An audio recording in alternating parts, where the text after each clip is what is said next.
Good morning, students. Welcome back to online class. Student, this is your EVS class. I'm your EVS teacher. So, students, EVS में आपका chapter चल रहा है 19 which name is conservation of natural resources, जो हमने आपकी last video में ही पढ़ाया था. तो स्टूडेंट्स, इसमें हमने आपको लास्ट वीडियो में जो पढ़ाया था, आई होप आपने अच्छे से वीडियो को देखा होगा और समझा होगा, है ना स्टूडेंट्स.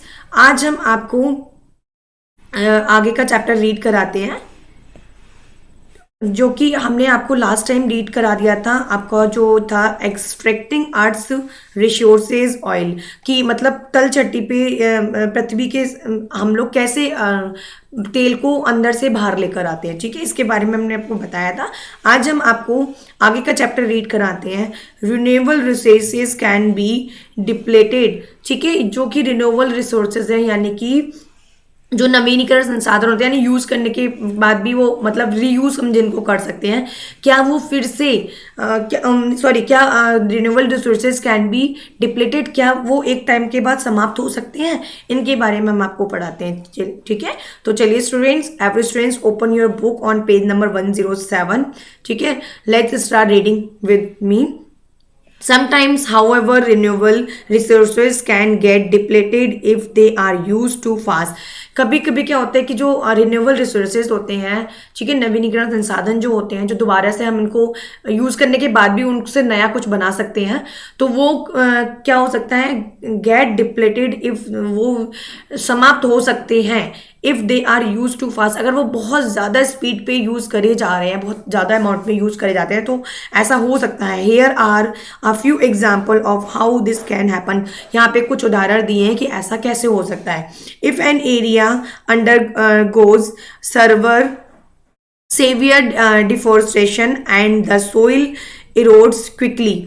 ठीक है, अगर कोई यदि कोई क्षेत्र है जो गंभीर, जहाँ पे बहुत ज़्यादा डिफोरेस्टेशन होता है, यानी कि बहुत ज़्यादा पेड़ों की कटाई छटाई होती है ना, ऐसे उस सिचुएशन से गुजर रहा है.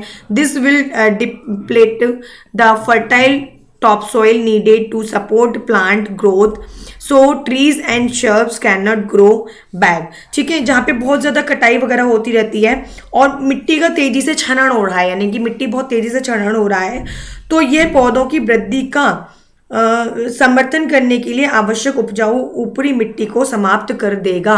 ठीक है, पौधों को उगाने के लिए जो अच्छी उपजाऊ मिट्टी होती है, ठीक है, बार बार डिफोरेस्टेशन हो रहा है, यानी कि भूमि पेड़ों की कटाई छटाई हो रही है ना, और मिट्टी का क्षरण हो रहा है, तो क्या होता है कि ये पेड़ पौधों और झाड़ियों को फिर वापस से वहाँ ग्रो नहीं होने देगा. वापस से shrubs can not grow back, वहाँ पे पेड़ पौधे जो होते हैं, झाड़ियाँ वहाँ नहीं उग सकती हैं. ठीक है, if trees and vegetation are removed without being replanted, this can have effects on the land, air and water. ठीक है, इफ ट्रीज की जब पेड़ पौधों वनस्पतियों को, ठीक है, वेजिटेशन यानी कि वनस्पतियों को बिना लगाए हटा दिया जाएगा उनको वापस वहाँ से, तो यह हो सकता है कि तो ये हमारा लैंड को, हमारी ज़मीन को, हमारी हवा को और हमारे पानी को, तीनों को ही इफेक्ट करेगा, तीनों को ही प्रभावित करेगा. क्योंकि देखिए, अगर पेड़ पौधे नहीं होंगे तो ऑक्सीजन नहीं मिलेगी हमें. ठीक है, हमें जो हमारा अंडरग्राउंड वाटर है वो भी स्टोर नहीं होगा, है ना, वाटर को भी इफेक्ट कर रहा है. हमारी एयर पॉल्यूशन हो जाएगा, ज़मीन को भी हमारा खराब करेगा, नष्ट कर रहा है हमारा. Common effects include runoff and alarmingly low water quality. ठीक है, तो क्या होता है कि ये हमारी तीनों चीज़ों को तो करेगा. और सबसे जो उसका खतरनाक रूप है, वो मतलब सबसे मेन जो चीज़ है ना, कि पानी की कमी होगी सबसे ज़्यादा. ठीक है, लो वाटर क्वालिटी हो जाएगा, पानी की क्वालिटी बिल्कुल लो हो जाएगी, पानी की बहुत कमी हो जाएगी. While fresh water is a renewable resources in some areas, over pollution and increased demand on the water supply, lack of water conservation practices and pollution of the water sources can cause water to become surface. क्या होता है कि ताज़ा पानी जो होता है ना, जो हमारा while fresh water is a renewable resources है हमारा, ठीक है। रिन्यूएबल है यानी कि भाई पानी है, वेपोराइजेशन होता है यानी कि भाप बनता है पानी, एयर में के थ्रू भाप बन के ऊपर जाता है स्काई में, और वो फिर से स्काई में क्लाउड बनते हैं और वो वापस नीचे आ जाते हैं, वो रिन्यूएबल है फ्रेश वाटर।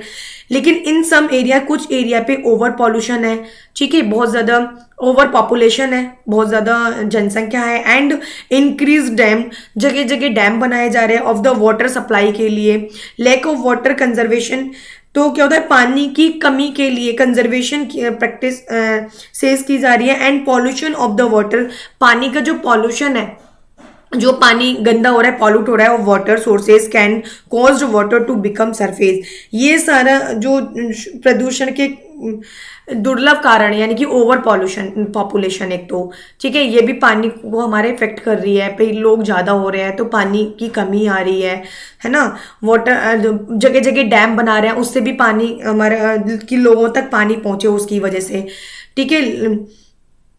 अधिक जनसंख्या और जल आपूर्ति की बढ़ती मांग, ठीक है, जो जल आपूर्ति, क्योंकि लोग ज़्यादा हो रहे हैं तो लोगों को पानी की ज़्यादा ज़रूरत हो रही है, जल संरक्षण प्रथाओं की कमी हो रही है, लोग पानी को सेव नहीं कर रहे हैं, है ना, उस वजह से जल के स्रोत प्रदूषण हो रहे हैं, जो पानी के जो सोर्सेज हैं, लोग ठीक से पानी गंदा कर देते हैं। देखो आप अपने एनिमल्स को ले जाते हैं उसमें नहलाने के लिए, कपड़े धो देते हैं उसमें, तो वो क्या होता है पीने का पानी पॉल्यूट हो रहा है, वो गंदा हो रहा है। ये सारी चीज़ें जो हैं ये पानी को पॉल्यूशन कर रही हैं, और ये हमारा दुर्लभ स्थिति है ये, मतलब पानी को हमें सेव करके चलना चाहिए। This is every students come to the next page, page number 108, ठीक है, टर्न योर पेज स्टूडेंट्स। ऐसा क्यों, this is specially a big problem, ये क्या है, ये एक बहुत बड़ी समस्या है इन सिटीज में, शहरों में, सिचुएटेड इन ड्राई एरियाज, ठीक है, ये एक बहुत बड़ी समस्या है शहरों के लिए, और उन जो कि सूखा वहाँ पे पड़ती जा रही है, ड्राई एरिया होते जा रहे हैं, सूखा पड़ती जा रही है। डिक्रीज इन वाटर,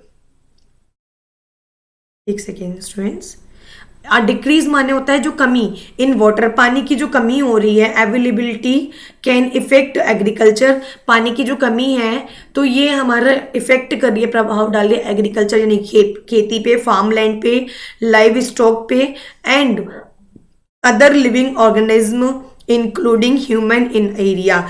ये सारी चीज़ें जो होती हैं ये हमारी एग्रीकल्चर, हमारी खेती की भूमि जो होती है, कृषि भूमि है, पशुधन है, ठीक है, अन्य जीवित जीवों पर, मनुष्यों सहित यानी कि इंक्लूडिंग ह्यूमंस पे भी, इन एरिया उन सारी चीज़ों को ये इफेक्ट कर रही है, प्रभावित कर रही है, ठीक है। पानी की जो कमी है, पानी को सेव नहीं कर रहे, पानी को पॉल्यूशन होता है, वाटर पॉल्यूशन से ये सारी चीज़ें हमारी इफेक्ट हो रही है ना। आगे देखते हैं, यूजिंग रिन्यूएबल रिसोर्सेज, कि जो हमारे रिन्यूएबल रिसोर्स होते हैं, जो अच्छे संसाधनों का हम कैसे उपयोग कर सकते हैं, ठीक है। चलिए इसके बारे में हम आपको पढ़ाते हैं। बिकॉज क्योंकि the world will not be able to depend on oil, gas and coal forever, we must find other ways to power the kind of lifestyle that we are accustomed to, ठीक है, accustomed to। क्या होता है कि दुनिया में हमेशा हमें, because the world will not be able, हमेशा हमारे वर्ल्ड में, हमारे संसार में, ठीक है, हम ऑयल पे, गैस पे, कोयल पे हमेशा निर्भर नहीं रह सकते, क्योंकि ये एक प्राकृतिक संसाधन है, हो सकता है कभी नहीं मिले हमें आने वाले टाइम में, तो और यूज़ करते करते कभी ख़त्म भी हो सकता है, जैसे मैंने अभी आपको पढ़ाया था कि अगर हम उसका ज़रूरत से ज़्यादा यूज़ करें तो we must find other way, हमें फाइंड ढूंढना चाहिए अदर वे, दूसरा रास्ता, ठीक है। The kind of lifestyle that we are accused to, ठीक है, जिससे हमें क्या होता है अपनी जीवन शैली को आगे दूसरे तरीकों से जीने के लिए नए तरीके खोजने होंगे, ठीक है। हमें इन्हीं का आदि ऑक्यूस्टोम्ड करने के लिए हमें सिर्फ इन्हीं पर डिपेंड होने की, इन्हीं का आदी बनने की ज़रूरत नहीं है, हमें नए रास्ते ढूंढने होंगे। जैसे कि अब मैं आपको पढ़ाऊंगी सोलर पावर के बारे में, ठीक है। सोलर पावर क्या होती है यहाँ उसके बारे में बताया, यानी कि सोलर पावर यानी कि सौर ऊर्जा, ठीक है। सौर ऊर्जा यानी कि सूरज से मिलने वाली ऊर्जा। Solar energy is the energy from the sun, देखिए सोलर एनर्जी जो है, सौर ऊर्जा जो है वो जो हमें सूरज से प्राप्त होती है, ठीक है, सूर्य से प्राप्त होती है। वी नो, हम जानते हैं that global wind and ocean currents are powered by solar energy, ठीक है। जैसे कि हम जानते हैं कि वैश्विक पवन जो होती हैं, जो हमारी ग्लोबल वाइंड जो होती है, वैश्विक पवन जो होती है, और महासागरीय जो धावराएं होती हैं, ओशियन करेंट्स जो होती हैं, और सौर ऊर्जा द्वारा संचालित होती है ये, ठीक है। More and more people are investing in solar plant panels on the roof on of their home. More and people, ज़्यादा से ज़्यादा लोग अब क्या हो रहे हैं, वो इन्वेस्टिंग कर रहे हैं, यानी कि इन्वेस्ट कर रहे हैं उसमें, इन सोलर पैनल्स में इन्वेस्ट कर रहे हैं, यानी कि लगा रहे हैं ऑन द रूफ, अपनी घर की छतों पे, और अपने घर की छतों पे उनको ज़्यादा से ज़्यादा उसमें इन्वेस्ट कर रहे हैं लोग, जो सोलर प्लांट्स को लगा रहे हैं, ठीक है। Whereby solar cells actively connect energy and transform into electricity। Where why यहाँ पे क्या होता है कि जो सोलर सेल्स जो होते हैं, ठीक है, जो ये पैनल्स लग रहे हैं, solar cells actively collect energy, वो क्या करते हैं, कलेक्ट करते हैं एनर्जी को, किससे, सन से कनेक्ट करते हैं, और उसको ट्रांसफॉर्म करते हैं, बदल देते हैं इनटू इलेक्ट्रिसिटी में। किस में बदल देते हैं, वो जो गर्मी, सूर्य से जो गर्मी लेते हैं उसको कलेक्ट करते हैं गर्मी को, और फिर उसको कलेक्ट ट्रांसफॉर्म यानी कि उसको बदल देते हैं इनटू इलेक्ट्रिसिटी में, यानी कि विद्युत में बदल देते हैं, ठीक है। Unfortunately solar cells work less efficiently on cloudy days and not at all during the night. Unfortunately कि दुर्भाग्य, इसमें एक ही फॉल्ट है, एक ही दुर्भाग्य है कि सोलर सेल्स जो work less efficiently on cloudy days, ये क्या करते हैं, क्लाउडी डेज जब बादल होते हैं तब काम नहीं करते, and not at all during the night, और ना तो ये जब जिस टाइम क्लाउडी होता है उस टाइम काम नहीं करता, और रात को भी काम नहीं करते, क्योंकि ये तभी वर्क करते हैं जब वो सन रेज आ रही होती हैं, जब सन होता है, ठीक है। Batteries can be use to store solar energy. अब सोलर एनर्जी को स्टोर करने के लिए हम क्या यूज़ करते हैं, बैटरी को यूज़ करते हैं, ठीक है। But they can not hold very much energy and safe disposal of old batteries is a major issue. क्या होता है कि जो सोलर सेल जो होता है ना, but they can not hold very much energy, वो बहुत ज़्यादा एनर्जी को स्टोर नहीं कर पाते हैं, ठीक है। Safe disposal of old batteries is a major issue. उसमें क्या होता है कि जो ये जो हमें सन से जो एनर्जी मिलती है वो हमारी बैटरी में स्टोर होती है। अब बैटरी की जो कैपेसिटी होगी उस हद तक एक जो एनर्जी होती है वो स्टोर कर पाते हैं बहुत लंबे समय तक, और बहुत ज़्यादा मात्रा में जो एनर्जी होती है उसको स्टोर नहीं कर पाते हैं, ठीक है। ओके स्टूडेंट्स, और बैटरी पुरानी हो जाती है तो ये एक बहुत मेजर इशू है, बस इसमें ये इसके अनफॉर्चुनेट्स हैं, ये इनके दुर्भाग्य है ये, ठीक है। चलो आगे आ जाओ, वाइंड पावर। वाइंड पावर क्या होता है, हवा जो होती है हमारी, वाइंड माने हवा, पावर माने ऊर्जा, ठीक है। चलिए एक पवन ऊर्जा के बारे में पढ़ते हैं, ठीक है। वाइंड माने पवन कह सकते हैं, पवन ऊर्जा आपने सुना भी होगा। Wind has been used for thousands of years as a source of energy on sailing ships and windmills to pump water. Wind has been used for thousand of year, पहले से वाइंड हवा को, पवन को use करा जाता है as a source की तरह एनर्जी ऑन सेलिंग शिप। जो पहले की जो शिप जो थे, जो जहाज थे, वो हवा के उस पे ही चलते थे, एंड वाइंड मिल्स जो होते थे उसमें, ये हमारा वाइंड मिल होता है जो आपको पिक्चर में दिख रहे हैं, ठीक है। वाइंड मिल्स होता है, ठीक है। तो टू पंप वाटर, क्या इसका क्या यूज होता था कि ये पानी को पंप करता था, ठीक है। इसको हम शिप में यूज करते थे वाटर को पंप करने के लिए। टुडे आज क्या होता है, वाइंड मिल्स जो होते हैं can be use to generate electricity, लेकिन अब इनका नया एक और तरीका निकाल लिया कि वाइंड मिल्स को हम इलेक्ट्रिसिटी को जनरेट करने के लिए, इलेक्ट्रिसिटी को बनाने के लिए भी अब यूज करने लगे हैं। Usually located in wind form, ये क्या फिर होते हैं, ये आमतौर पर जो एक पवन वाले जो खेत होते हैं, वाइन फार्म जो होते हैं जहाँ पे बहुत ज़्यादा हवा चलती है, वहाँ पर मिलते हैं, ठीक है। जहाँ कम हवा होती है वहाँ नहीं होते, इसके लिए बहुत ज़्यादा हवा चाहिए होती है। Wind produces no waste, however not many regions of the world have strong and persistent enough vines to generate electricity। ठीक है, हवा कोई अपशिष्ट नहीं पैदा करती। इसकी एक खास बात तो यह है कि इसमें कुछ भी वेस्ट नहीं निकलता है, ठीक है। और दुनिया के कई क्षेत्रों में बिजली पैदा करने के लिए तेज और लगातार पर्याप्त हवाएं चलती रहती है, तो जिन उन जगहों पे इनको लगाया गया है जहां पर कई सारे ऐसे एरिया है हमारी दुनिया में कि जहां बहुत लगातार और बहुत तेज हवा चलती रहती है, तो वहां पे हम वाइल्ड मिल को ही यूज करते हैं। ओके स्टूडेंट्स, चलिए आई होप आपको समझ में आया होगा। नेक्स्ट है आपका वाटर पावर। वाटर पावर क्या होता है? वाटर व्हील्स हैव बीन चलिए, water wheels have been used for over 100 years to help create energy to ground grain और cut lumber, creating hydropower. जो ये जो होता है वाटर व्हील्स, जो पानी के पहिए होते हैं, इनका जो उपयोग होता है 100 वर्षों से अधिक समय से किया जा रहा है, क्योंकि 100 साल से भी पहले से किया जा रहा है, ताकि जमीन के अनाज को ऊर्जा पैदा करने या लकड़ी काटने के लिए या लाइट को बनाने के लिए इसकी मदद ली जाती है। लाइट को बनाने के लिए, लकड़ी को काटने के लिए, ठीक है, ऊर्जा पैदा करने के लिए, इन सब में वाटर व्हील्स को यूज किया जाता है। Hydro electric energy is created releasing large amounts of water through a man-made dam which turns turbines or generators to create electricity। Hydro electric से ये जो जल विद्युत ऊर्जा एक मानव निर्मित बांध के माध्यम से बड़ी मात्रा में पानी छोड़ती है, जो बिजली बनाने के लिए टरबाइन या जनरेटर को चालू करती है, ठीक है। ये एक बहुत भारी मात्रा में पानी छोड़ती है जिससे कि बिजली बनने के लिए टरबाइन या जनरेटर को चालू कर देती है ये।